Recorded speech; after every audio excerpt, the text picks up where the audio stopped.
E o ministro da Fazenda, Fernando Haddad, disse que a nova âncora fiscal em substituição ao teto de gastos vai passar pelo Congresso Nacional. Quem conta pra gente em detalhes é a repórter Yasmin Costa. O ministro da Fazenda, Fernando Haddad, confirmou que a equipe do ministério já fechou internamente o desenho de como vai ser a nova âncora fiscal que vai substituir o teto de gastos.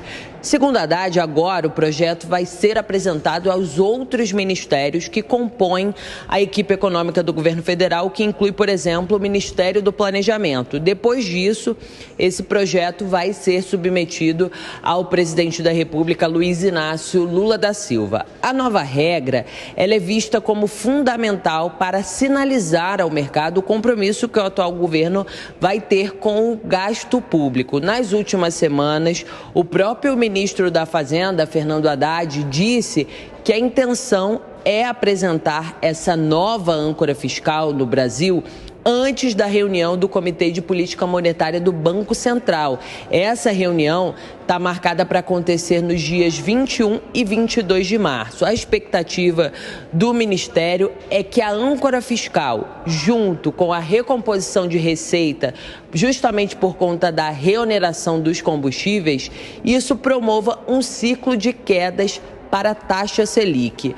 Haddad ainda disse, durante uma conversa com jornalistas, que o novo arcabouço fiscal vai ser apresentado ao Congresso Nacional por meio de uma lei complementar. Fechamos o desenho do arcabouço fiscal internamente e agora eu vou tratar disso com a área econômica antes de apresentar ele, porque não pode ser uma proposta da Fazenda.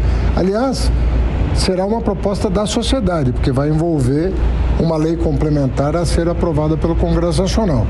Então, nesse momento, nós estamos com o nosso desenho fechado, vamos apresentar para a área econômica, levar ao presidente Lula e encaminhar para o Congresso Nacional.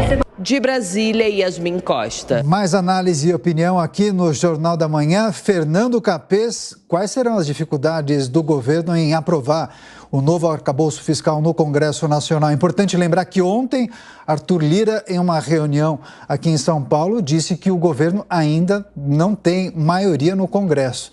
Dificuldades à vista?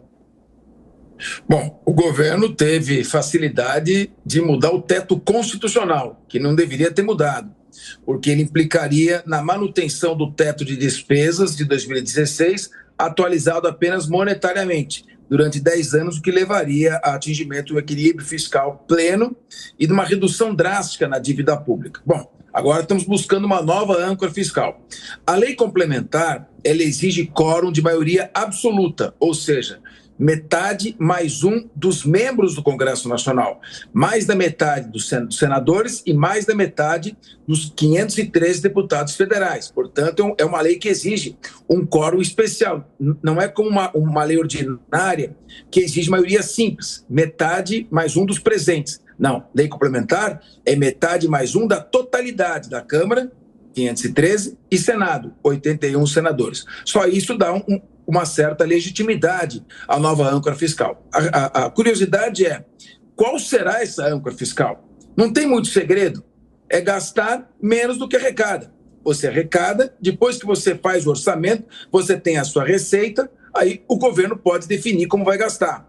Agora, se define o que vai gastar antes de arrecadar, não há âncora fiscal que chegue. Estou curioso para ver o que vai ser debatido no Congresso Nacional e espero que seja feito um debate pleno, saudável, e que a oposição faça uma oposição construtiva, trazendo sugestões e não aceite qualquer âncora fiscal, mas uma verdadeira âncora que garanta esse equilíbrio entre aquilo que se arrecada e o que se gasta, porque senão não há imposto que chegue. Qual a importância, Diogo, de ter um teto de gastos do governo? Isso tranquiliza de alguma forma também o mercado? E essa lei complementar pode encontrar quais entraves, principalmente no Congresso? Adriana, o principal entrave que pode encontrar é se essas novas regras fiscais que forem apresentadas não forem robustas o suficiente para atender justamente a necessidade de se ter um equilíbrio fiscal no Brasil, que as contas públicas estejam em dia, como bem apontou o CAPES. É muito importante, entre outros motivos, inclusive para essa questão toda, essa discussão sobre a inflação e sobre a taxa de juros, sobre a taxa básica de juros Selic, algo que tem sido reclamado pelo governo Lula. O governo Lula tem uma parte de responsabilidade por essa situação atual, na perspectiva, na projeção de inflação crescente e também pela dificuldade do Banco Central em reduzir os juros, justamente pela insegurança, né, pela indecisão que tem demonstrado nessa questão da aprovação de uma nova regra fiscal, de um novo arcabouço fiscal. Não ficou claro nos primeiros meses que o governo estava realmente comprometido com a responsabilidade fiscal. Esse é um ponto. O outro foram as críticas que foram feitas ao Banco Central, inclusive a sugestão de que se pudesse rever a meta de inflação. Mas essa situação atual também tem um pé no governo anterior, uma responsabilidade do governo anterior, que fez aquelas desonerações de tributos federais, por exemplo, sobre combustíveis, a questão do ICMS sobre energia, mas de uma forma sem apresentar uma contrapartida com redução de gasto público, ou seja, deixando para o próximo governo, ou mesmo para o próximo mandato de Bolsonaro, caso ele tivesse sido eleito, resolver a pendência. Então, há uma contribuição, digamos, negativa de ambos os governos para essa situação que nós vivemos hoje.